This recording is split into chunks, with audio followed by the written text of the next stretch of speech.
Hello and welcome to this week's podcast. I'm Johnny, and today I'm joined by Cam and Dan.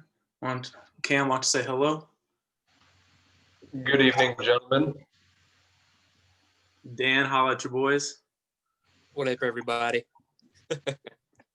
All right, so we're going to start this one off talking about this week's matchups.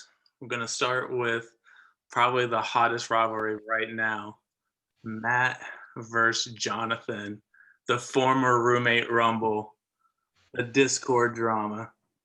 But Matt is fifth in the standings right now.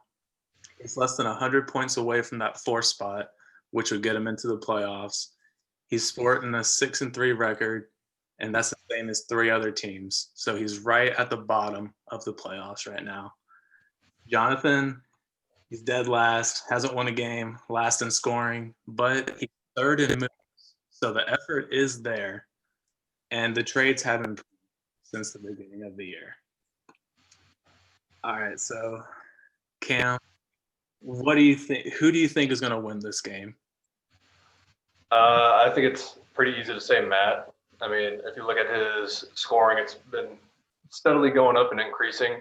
I think the only thing that's going to be holding him back against a more formidable team are his buys and injuries coming in to this game. But going against Jonathan, it's not a knock on Jonathan. It's a fairly easy matchup. So I'm going with Matt on this one.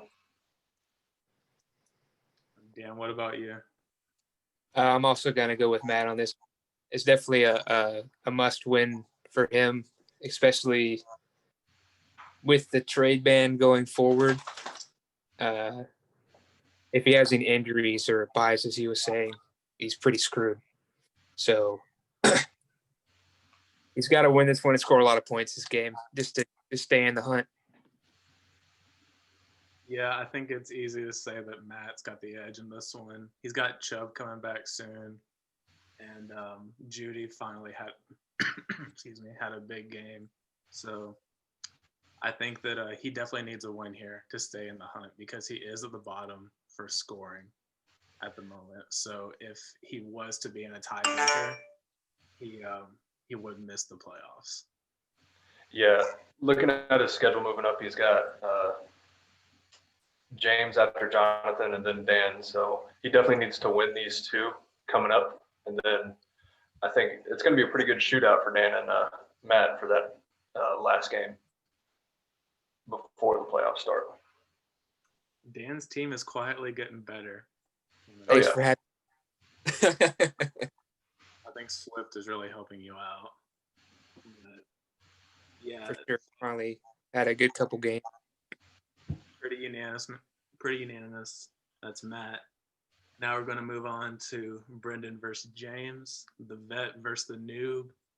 Brendan is number one right now, 7-2, best record, and he has this one game lead over four different teams that are sitting at 6-3. James kind of cooled off after a pretty hot start. It's 3-6, kind of on the outside looking in as far as the playoffs go, but he's finally kind of cleared his bench out of all those defensive ends. His team is like slowly getting better. He's making trades. He made the move with Bridgewater with me, so the effort's there. For my quick analysis, I got Brendan. Easy. Brendan's just the number one right now. His team is too hot. What do you guys think? I say hard agree on that one. Brendan's steady putting over 300 points a game. And then, James has cooled off. I think the good luck at the beginning of the league is starting to fade. But, like you said, he's making the trades. And I know there's one person that it seems like everybody wants off this team, and that's Kamara.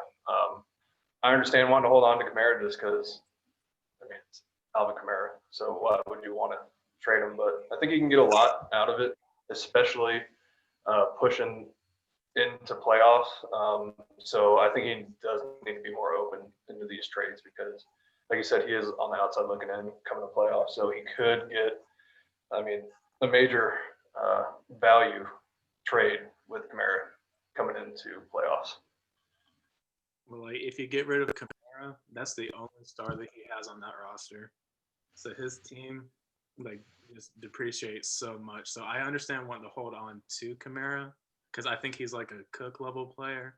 But do you think that he could get like 2 first rounders for him, like for future drafts? Like, I think, moving into playoffs, somebody's going to want that extra firepower. So I think he can, if he waits it out and is patient, I think he can get some solid picks. I don't know about 2, but I think he could get a solid young running back and a first pick out of it, just to beef up his squad like for the now and then in the future. But 2 first rounds might be a stretch, maybe a first and a second though. yeah. Could get a lot out of it. What do you think, Dan? I also got Brendan in this one. I think he's just going to ride Cook's hot hand.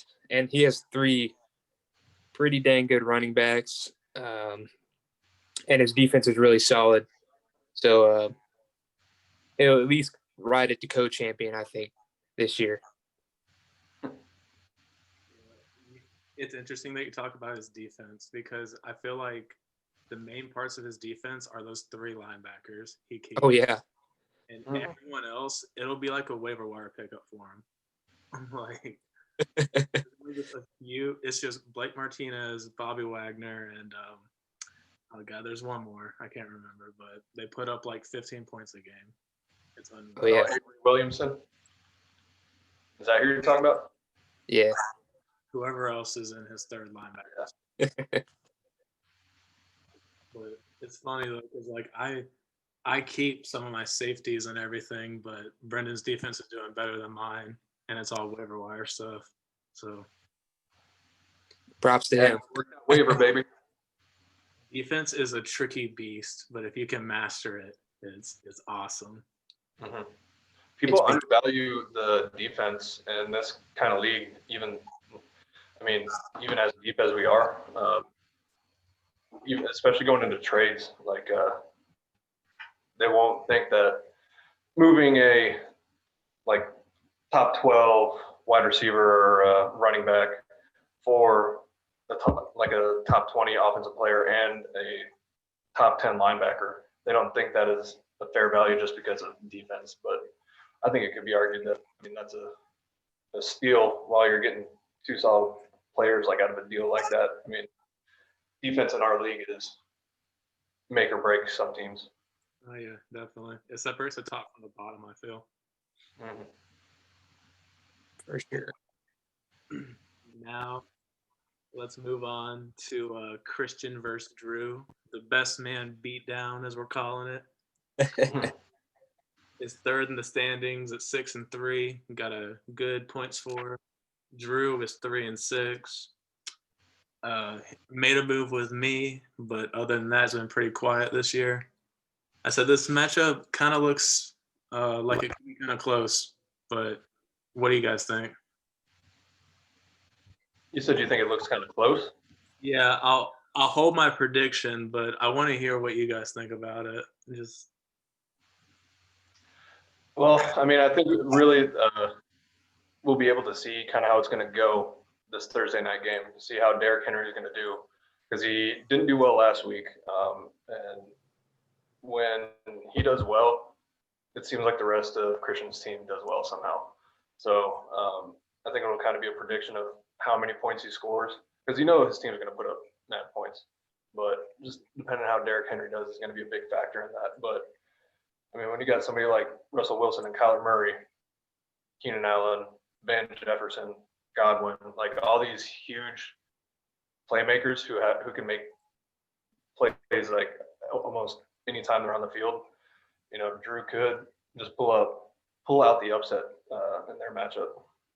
But I'm going with Christian just because of his scoring record and sort of his score trend in the last few weeks. But Drew drafted well. That Justin Very Jefferson well. pickup, And traded well.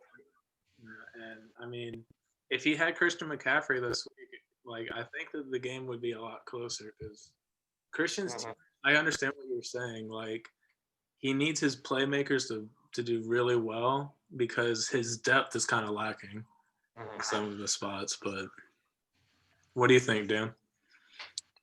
I think it's going to be close.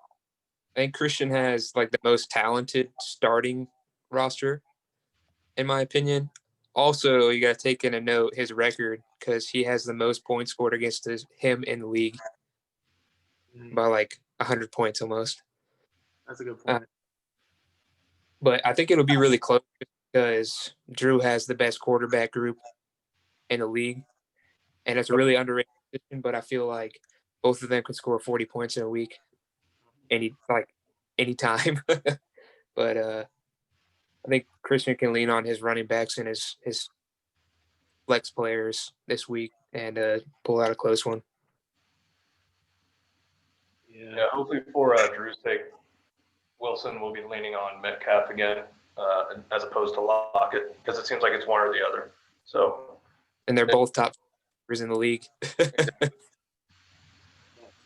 game by Lockett. What the hell? That was. Yeah, that's fucking crazy, right? That was, I think, my favorite game this season in our league was watching Christian come back on Jonathan like that. Oh, after all that shit talking, yeah. Yeah, that was great. Oh man, and like it came in the most random fucking way ever. Like Tyler Lockett just dropped 50. Like what? I have Christian in this one too. I think his starting lineup is just top notch right now. And Drew has been kind of struggling this year. He drafted well, so I think that as long as he can draft well again, he'll be maybe in the playoff hunt next season. Now we'll move on to my matchup. I have Kyle calling this unhealthy education because of the program we're in. I'm 6-3. I'm second right now.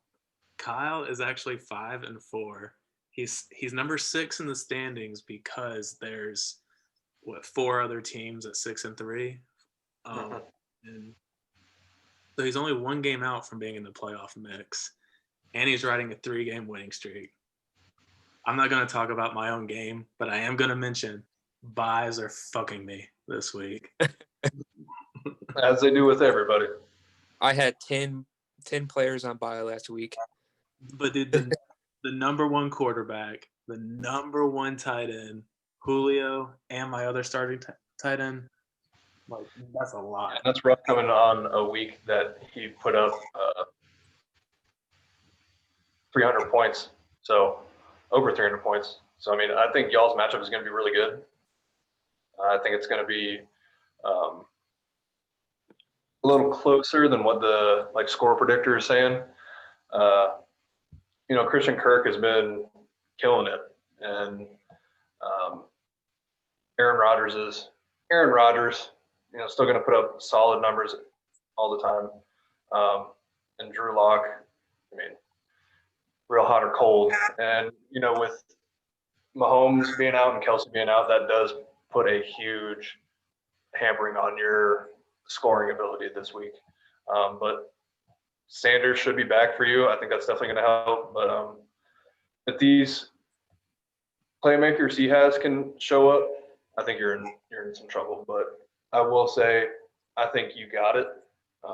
But it's going to be a lot closer than the score prediction is saying.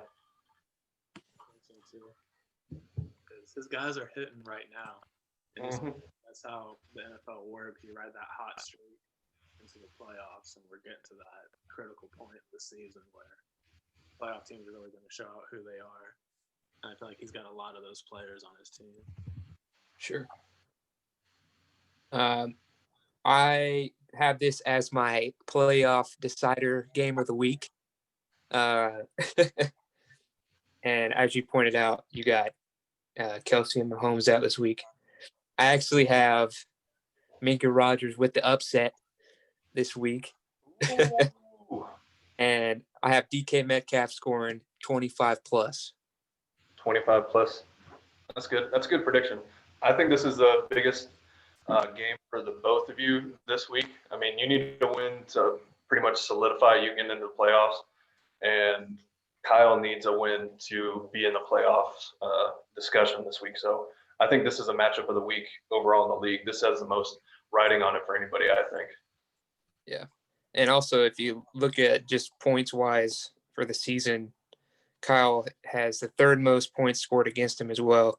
So again, it's all about matchups too beforehand going into the play. He could easily be a 6-3 team as well. Definitely. Yeah, I'm nervous about this game. It's going to be a really good one. I'm really excited. I'm really nervous about my tight ends because they're all waiver wire pickups. Complete Yeah, roll. this is probably the biggest game so far for the league. Oh, yeah, for sure. All good though. I'm excited whenever my team's in the spotlight. It's time to perform. Yeah, that's when you got to shine. Now, I will be talking. I don't know if you guys want to talk about y'all's game. I'm calling it Army versus Navy. That's good. I like that. Cameron, 6-3, number 4. You're in the playoffs right now, as it is. Dan, 3-6 with 5 first-round picks in this. I think you're clearly on a rebuilding year. You guys want to talk about y'all's game? I didn't cover myself. All right, I didn't either, but I'll just say I'm in the same boat as Johnny with buys and, well, injuries sort of racking up. I got Hill and Crowder and Lamb all on buys this week, who are significant scorers for my offense. I'm not too confident going into this matchup, but, crazier things have happened. So maybe Claypool can put up another 45 or something. That is a freak. Yeah, I'm excited about him, but I'm just not overall excited about this matchup for me, especially, playoffs approaching quickly. I'm saying this matchup actually is a really, really close one. And I actually have the edge going to Dan just because of Cameron, you are getting hit hard. And even people in your starting lineup now, like Carson, he's like iffy. I know that. I know that Robert Tonyan, or I actually think it's Tanyan, is actually how you pronounce it. I heard that the other day. I know. But he has been dealing with that injury all year. Who knows how much that's affecting him. And Darrell Henderson Jr., who was looking like the league winner in the beginning, is getting hampered by this injury. So, and Dan's got a lot of guys coming off bye. I think of Tyler Boyd. And I believe that there was the hot man right now, Travis Fulgham. What the fuck? This dude came off the practice squad, and now he's their number 1 over their, first-round draft pick? Oh, yeah. You can't make this stuff up, man. It's the best reality TV ever. But I think this game is going to be very close. If mine and Kyle game didn't have so much playoff implications on it, I think this would be my game of the week. So I'm going to give the nod to Navy right now. But that's my hot take. I'm not feeling overly confident about this game, honestly. So I've been on a pretty shitty stretch the past few games, but crazier things have happened. You want to know an interesting fact? I'm starting my 7th different quarterback this week. Hell yeah. Oh, man. That hurts. So, I think I know who you're going to draft. Or at least what position. For sure. All right, so now for this next part, we're going to talk about the most impressive player for each team. This doesn't necessarily mean the highest scorer, just the person who we each think is outperforming their projected, targets that they had in the beginning of the year. So we'll start off with Brendan. I'll go ahead and start while they find him in their notes. I actually have James Robinson. I it's the obvious choice. He came out of nowhere, but the volume is there and the proficiency and like the usage is there. It's just he's a league winner, and he was literally a waiver wire dude like going into week 1. Absolutely insane. That's really impressive, and the Jaguars need to address a lot, and he's given them every excuse to like avoid addressing running back. He's doing this without a very solid passing game. So I got James Robinson as my most impressive for Brendan. I'm gonna go with Dalvin Cook. I mean, everybody knows he's a top running back, but you put up almost 500 yards in 2 games. I don't think anybody could have expected that from Walter Payton, Christian McCaffrey, Alvin Kamara, like combined. It's just freakish that he went and did almost 500 yards and 5 touchdowns in 2 games. I mean, nobody could have seen that coming. And as a Florida State fan, I'm super jazzed up about that. But I do agree with James Robinson because I was the one that picked him up off the waivers. And I do think it's impressive how he's been able to show that he has that talent to be a guy for him for the next few years. But as somebody who's lived in Jacksonville my entire life and watched this team evolve and fall apart, they're going to fuck it up somehow. I mean, I didn't say that. I said at this point, he's the most impressive. Yeah, for sure. And I'm saying they'll fuck it up at some point. I absolutely agree with both of you. I actually had Robinson as my number 1 most impressive player, but I had an honorable mention just because I love me some defense. Blake Martinez. Nice. He's the number 1 scoring linebacker in fantasy right now, which kind of surprised me with that terrible Giants defense. But that's who I had there, Blake Martinez. Yeah, no, that's a really solid. He was actually a free agent pickup, if I remember right. Yeah, he was with the Packers, right? Yeah, he was big for the Packers too. Brendan's kept him for a while. So that guy is outperforming really a lot of really good linebackers like Roquan Smith and Darius. But Darius Leonard's been hurt. So now we'll move on to Christian. For Christian, I picked Stephon Diggs. And this is, I think, more for like a personal reason. I didn't think that he could handle being a true number 1. I also didn't really believe that Josh Allen was that good at throwing the ball. But I've just been proven wrong about this Buffalo offense completely. Stephon Diggs is a true number 1, balling out, and it looks like it's not going to stop anytime soon.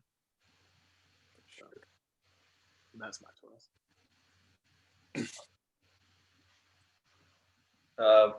For Christian, I went with Lockett, and honestly, I went with him purely because of his hot and cold factor.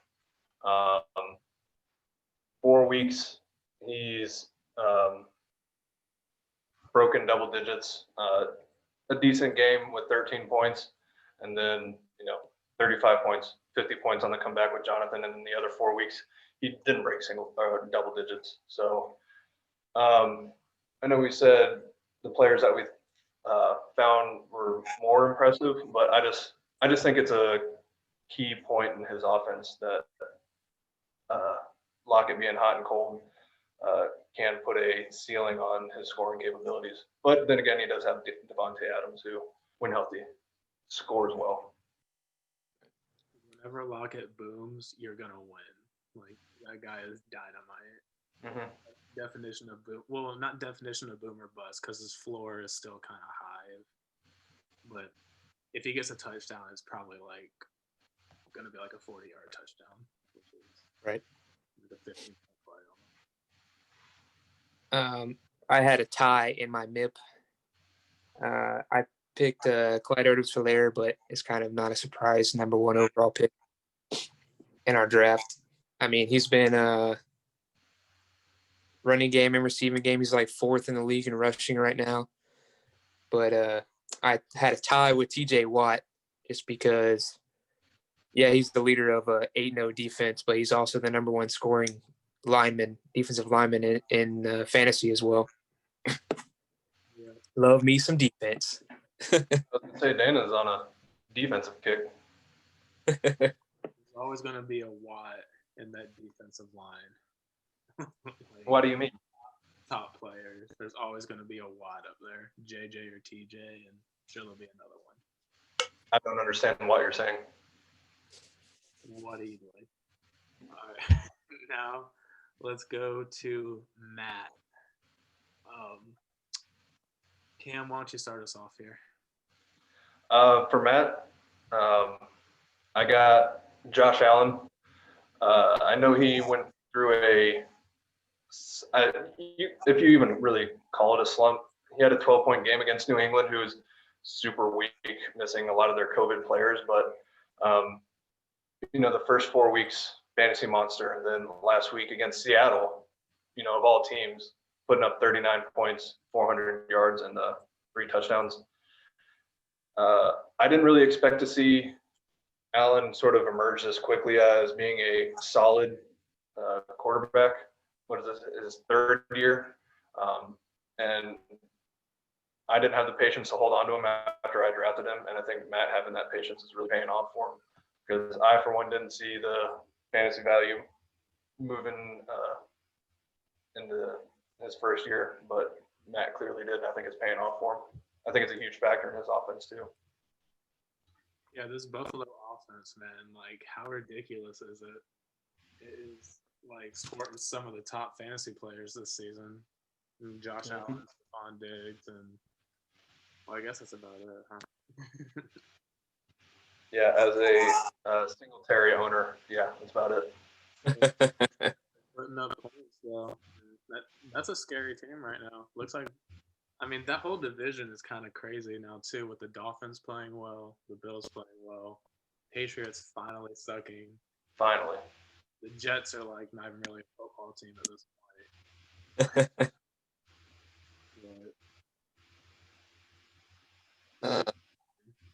For Matt, I have Gurley. He's top 5 in yards and touchdowns this season. I didn't really expect that from him. I expected him to ball out, but I mean, he's had some slump games, but he's also had some games where he gets like 90 yards and 2 touchdowns. So I'm pretty impressed for what he's doing for us, even with how shitty we've been. I hate Gurley. I'm not a fan.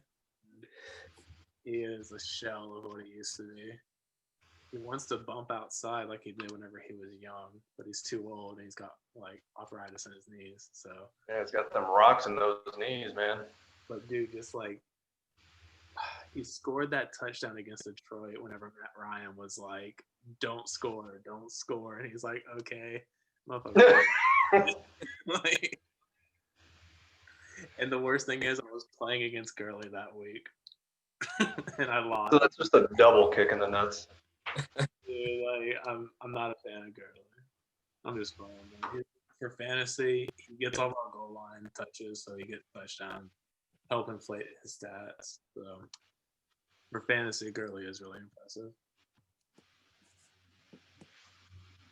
I dig it. What's up? I said I can dig it. I got AJ Brown. Yeah, he was a second choice for me. Yeah. He started off hurt. I think every game since it's been double digits. He's the number 1 out there, no questions asked. But the thing is with Tennessee is that they rely on that running game. So defenders kind of play closer to the line whenever you have to play against Henry. So Brown's going to be open deep. He's there to stretch him out. Guys is going to be a monster for a very long time. And Tannehill, dude, like very good quarterback. Did not see that in Miami, but he found his home. For sure. It's kind of crazy to think that A.J. Brown and Metcalf were on the same team in college and they didn't do shit. Isn't it the weirdest thing? Like, Ole Miss gonna Ole Miss. So now we'll move on to James. I'll go ahead and start for this one. This was actually a really hard one for me. I said Kamara, and it's kind of the obvious choice, but I think that the reason I picked Kamara was because it showed that he is like literally the focal point of that offense with Michael Thomas being out. He did it all for them, even as a receiver, and their starting running back kept that team basically alive, and also your fantasy team alive. Everyone else on his roster, I'm honestly like not too impressed with. I had to do Kamara, even though like Kamara's, I already knew that he was who I thought he was. I guess is what I'm trying to say. Mm-hmm. Yes, say that's a solid pick. I think it's pretty obvious. He is the focal point of James's offense, but I'm thinking really Greg Ward. You know, Philly being so banged up at wide receiver, Alshon Jeffrey still questionable to even play this weekend. I feel like he's able to step in and make a good case for himself, and he's only 25. So, I mean, he hasn't even hit his prime years that receivers usually hit in that like 26, 27 age. So I don't think he's going to be, you know, a Hall of Fame wide receiver, but I think he's proven himself to be a viable option for Philadelphia in the future, especially, you know, I think this is a contract year for Alshon. So definitely not going to be there next year. I think he's got potential. And a close second for me, it was Darren Waller. Kind of hot or cold, but he's a reliable target for Carr. And I think he had like 20-something points that second game. So I didn't expect that. Yeah, I like that the Greg Ward pick. And it's also like interesting that you brought out the breakout age because he's also a converted quarterback. He played quarterback in Houston. So it's definitely like a learning experience. He's going there even more so because he's not transitioning to the same position that he played for 4 years in college or whatever. I'm calling it. He's going to throw at least one touchdown pass this year. You said James, right? Yeah. I picked just because I underestimated him and said he wasn't going to do anything. I took Bridgewater for this one. He's borderline top 10. I think he's like 11th now, right now. And he lost McCaffrey early in the season. And there's really not that many targets there beside. I mean, there's like 1 or 2 targets left there in Carolina, but I took Bridgewater for his team just because he surprised me. I think they got mad targets out there in Carolina. They're scary with Robbie Anderson going well. I think DJ Moore is just on a down year, but he's scary. And Curtis Samuel, what a gadget player he is. But, yeah, he really is. He had 2 rushing touchdowns either last week or the week before, I think. Yeah, and they do that little shovel pass shit, so it counts as a touchdown for Bridgewater because it's a pass.